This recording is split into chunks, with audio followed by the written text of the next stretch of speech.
Is there anything you would like to say?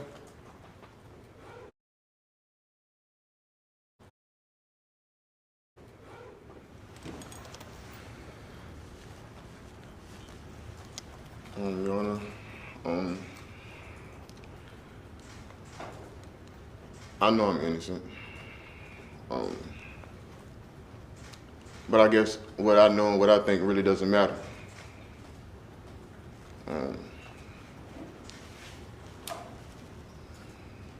I just wish the state would have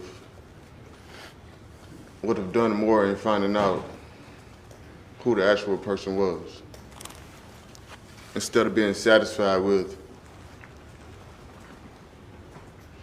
detaining me and proving my guilt.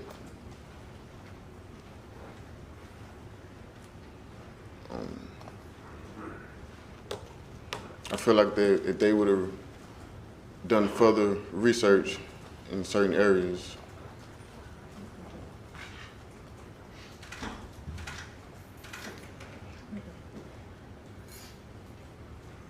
that's all I got. And I've sentenced a number of murderers, many of whom have confessed, and I asked them, tell me about the murder. Tell me about the time you pulled the trigger. And I have yet to have one who could go back there. Everyone, each of them, have blotted the whole thing out of their mind as if it never occurred.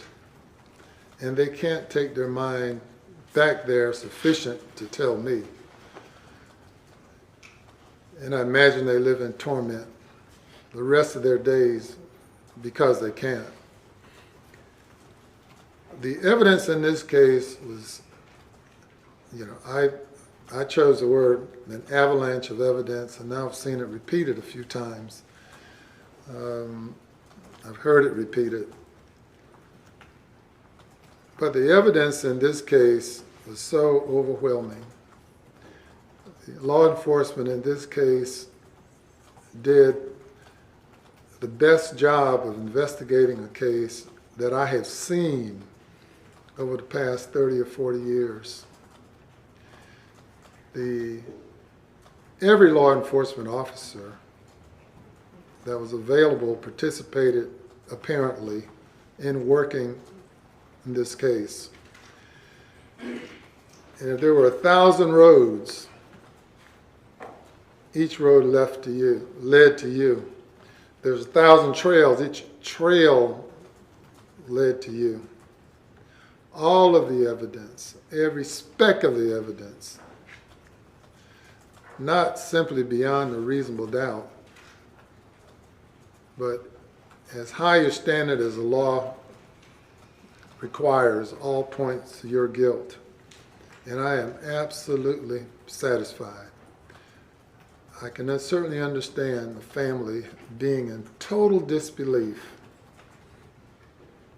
that the child that they raised could do such a heinous thing, could commit such a murder.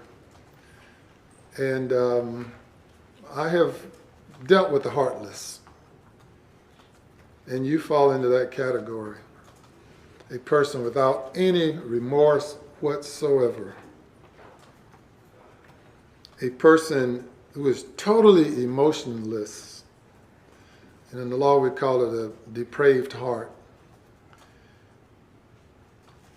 And it would be absolutely astonishing, amazing to me for the truth to be that you have engaged in this activity all of a sudden.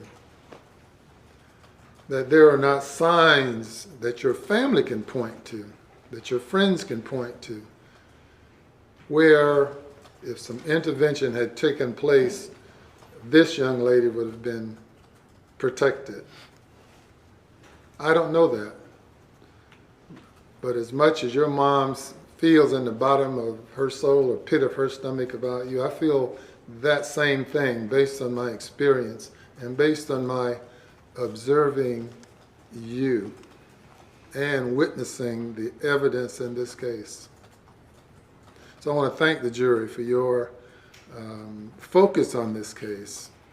I noticed that you all were totally engaged and tuned. Thank you very much on behalf of the citizens of Richland County and the citizens of the state of South Carolina.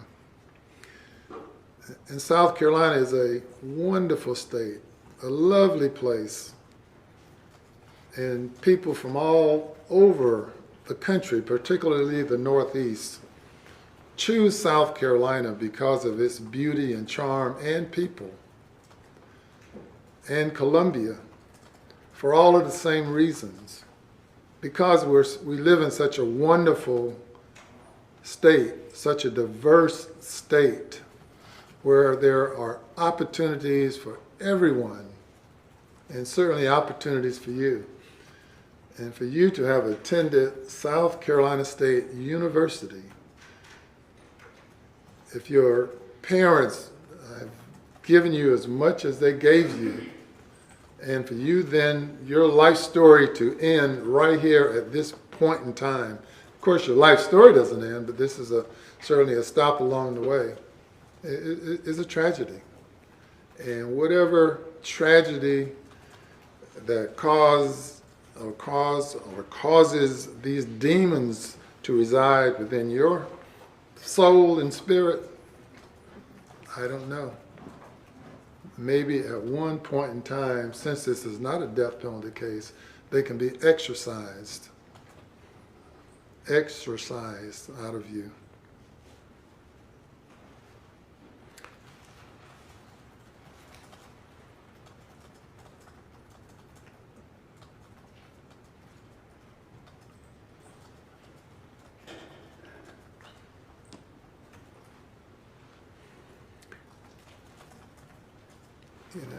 Mr. Goldberg made his closing argument and talked about, in the end, the consequences that would have had to exist in order for this not to be you. That someone would have had to steal your car, steal your car keys, kidnap Samantha, kill her with your tool, then bury her in your home territory, then miraculously get the car back to you in time for you to go to the ATM in Sumter and here in Columbia. Then turn over your car back to you with all the blood throughout it, all of Samantha's blood except for several teaspoons. And the story goes on and on. The evidence is so substantial in this case, pointing to your guilt. And I emphasize that and re-emphasize it because of the horrific and most brutal nature of this crime. It could not be worse. It's the most severe murder that has occurred that I have been a witness to as far as presiding in court or participating in as a lawyer. And for whomever asked me for leniency, that's not part of my DNA. I have two daughters, one of whom sit in this seat more often than I do, and another of whom live in a city who have to encounter people on a daily basis. And I have sons. I would like to think I know my sons and my daughters very well. Certainly, I would be in disbelief if any of them were to find themselves standing in a spot like you.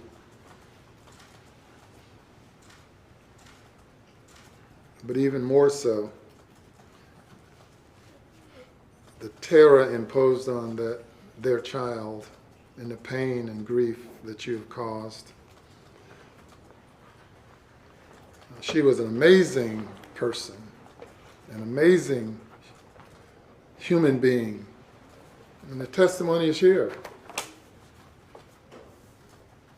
And she obviously put up an amazing fight against you and left a sufficient trail for the jury to see what you did. Now, you're not a dumb person. You're not an unintelligent person. You've been educated, trained, and you have a degree of intelligence. You certainly have the ability to choose a different course. But there's no perfect crime. These days, with forensic evidence, your whole 24 hours was recreated almost minute by minute, mile by mile, digit by digit. That's led you here, and you've now been found guilty.